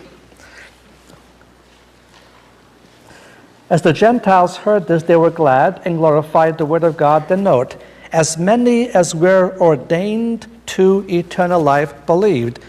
Of the message he preached, to which ones believed the message? The ones that God had already ordained previously. So all those who have been ordained, elected, do come to believe. But they come to believe only when they finally heard the message. Romans 8, verses 28 through 30, we've read earlier. Romans 8, 28 through 30. Romans 9, verses 6 to 24. Romans 9, verses 6 to 24 emphasizes God's election was not based upon merit or based upon ancestry. Election was not based upon merit or based upon ancestry. And the reason we cannot ever boast because God chose us is because he didn't choose us because of anything in us. And the more believers I've come to know, the more I'm convinced, more than ever, that God did not elect on the basis of merit.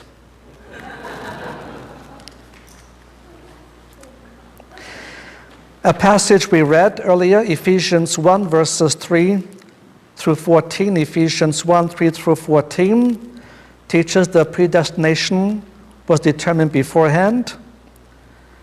It was now working of the love of God. It was for the glory of God.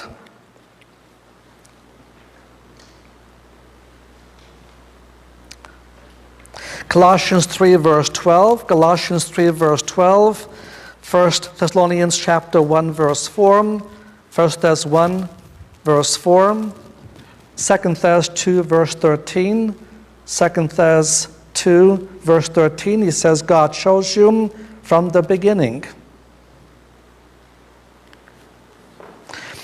And so, over and over again, a key term for believers is the elect, not Christians so much, but the elect. 2 Timothy chapter 2, verse 10, 2 Timothy 2:10, Titus 1:1, Titus 1:1, 1 Peter 1:1, 1 Peter 1:1, 1 Peter chapter 5, verse 13, 1 Peter 5:13, Revelation 13:8 and 17:8, Revelation 13:8 and 17:8, written in the book of life of the Lamb, from the foundation of the world. Now, point 3, ramifications. And we'll stop with these ramifications. Number 1, when the Bible talks about the cause of election, the cause is always the sovereign will of God, his own good pleasure. This is something God wanted to do. And in Greek, the voice is always the middle voice. And this means God made his elective choice freely and for his own purpose. Freely for his own purpose. Ephesians 1, verse 4, Ephesians 1, verse 4, 1 Corinthians 1, 27, 28, 1 Corinthians 1, 27 and 28. Second ramification, it renders certain the salvation of those chosen. It renders certain the salvation of those chosen. No elect person will ever end up dying without being saved. At some point in his life, he will respond to the gospel. Romans 8:29 and 30, Romans 8:29 and 30. And here in the Acts 13:48 passage, those that were ordained to eternal life believe. Their end is certain. The elect will come to be saved. Third ramification. This election was from eternity, from before the foundation of the world.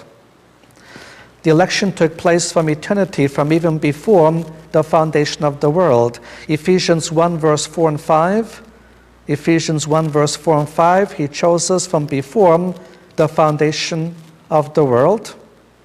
2 Thess 2 verse 13 and 14. 2 Thess 2, 13 and 14. God chose you from the beginning unto salvation. 2 Timothy 1:9. 2 Timothy 1:9. Who called us with a holy calling according to his own purpose and grace which was given to us in Christ Jesus before times eternal. Before times eternal. Ramification number 4, it is unconditional. Because it was not conditioned upon any foreseen faith.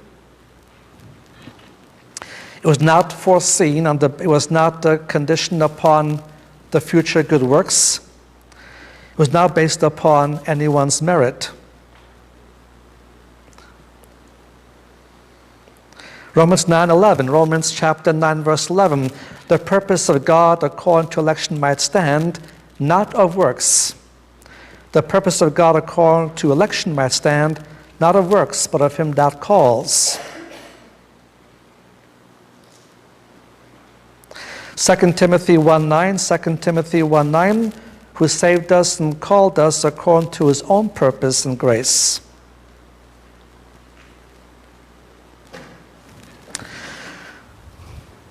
Number 5, it's a choice on the part of God, and God chose some and not all. So many times, as many are called, few are chosen. I gave you some of those verses on our first night. Many are called, but few are chosen. And the question that comes up is, why didn't God choose everybody? And he doesn't tell us why. Because election was unconditional. What happens on the emotional levels, people suddenly emote and say, it's not fair for God not to choose everybody. Actually, God wasn't obligated to choose anybody. The fact that he did choose some is the outworking of his grace. He was not obligated to choose anybody.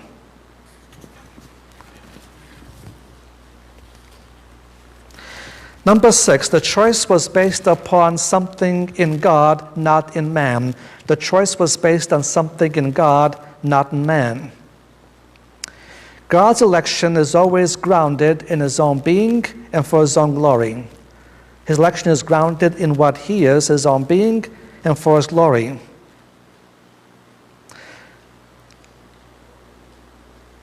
So Romans 9:11, not yet being born, not having done anything good or bad, that the purpose of God according to election might stand. Romans 9:23, vessels of mercy which he afore prepared unto glory. Romans 11 verse 5 and 6, election is by grace, but if it's by grace, it's not because of human works. Ephesians 1 verse 4 and 5, election was based upon the good pleasure of his own will.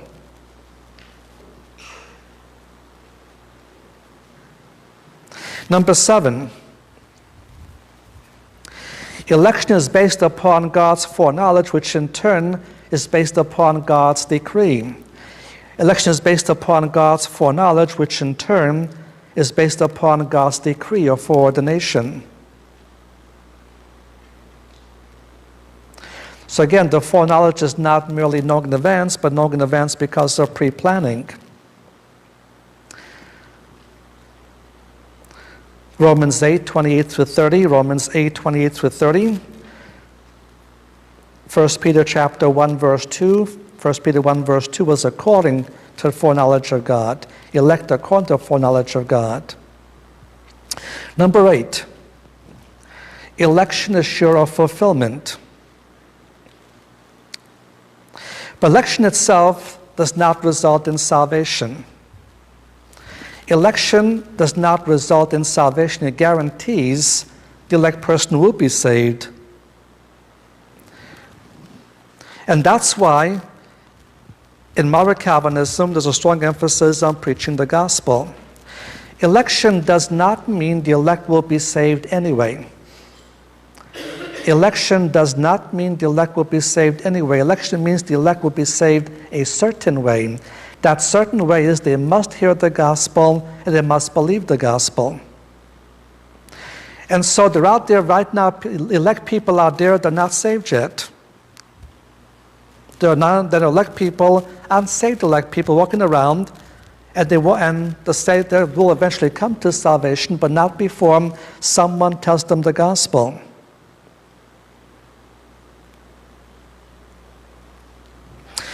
So again, election itself does not save. It only guarantees the salvation of that individual. But at some point he must come to understand the gospel and believe it. Number 9. How does this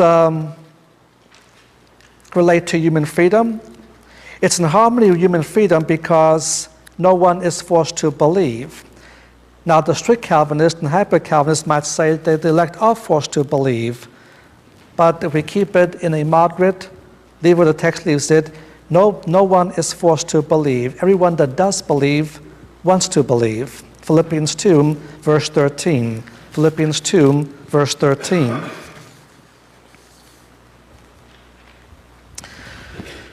Number 10.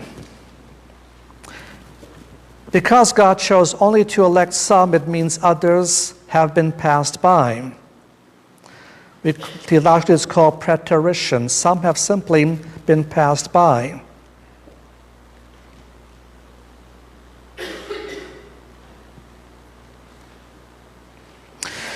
So in the passage of, for example, John 12, verse 39 and 40, John 12, 39 and 40, Romans 9, verses 22 through 24, Romans 9, 22 to 24, talks about God blinding or hardening.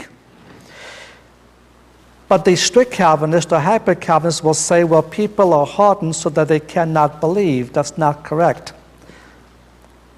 God does not harden people so that they will not believe. It's because they do not believe that they are hardened. It's the reverse of what they often teach.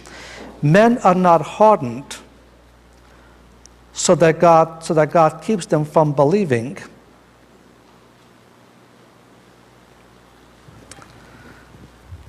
Because they don't believe already, some are hardened.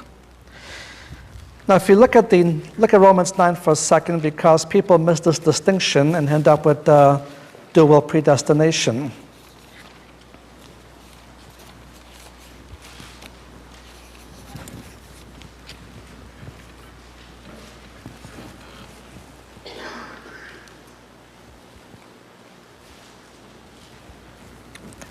Verse 22,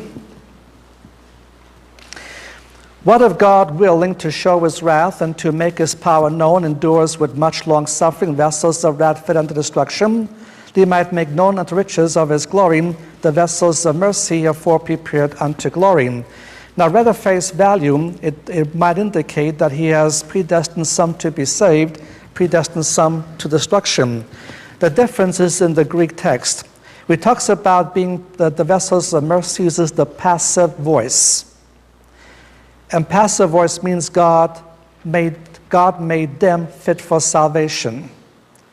Those who are saved, God makes them fit for salvation. It talks about those fitted for destruction, uses the Greek middle voice, which means they fit themselves for destruction. So vessels of wrath fit themselves for destruction. Vessels of mercy are made fit by God for salvation. So The other ones he simply passes by. In Revelation 13, verse 8, he makes the point that certain names were not written from the foundation of the world in the Lamb's Book of Life. So the elect have the names written, but the non-elect did not have the names written. He simply passed them by.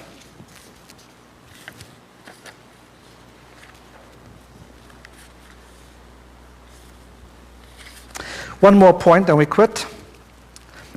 Election has a purpose behind it.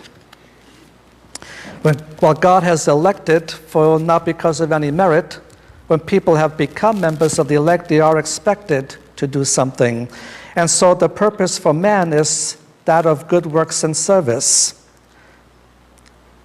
The purpose for the elect on the human level is for good works and service. John 15, verse 16. John 15, 16. We've been chosen to bear fruit. Galatians 1, 15 and 16. Galatians 1, 15 and 16. We've been called to preach the gospel. Ephesians 2, verse 10. Ephesians 2, verse 10. We've been called to do good works. The same point is made in 1 Thess 1, verses 4 through 10. 1 Thess 1, verses 4 through 10.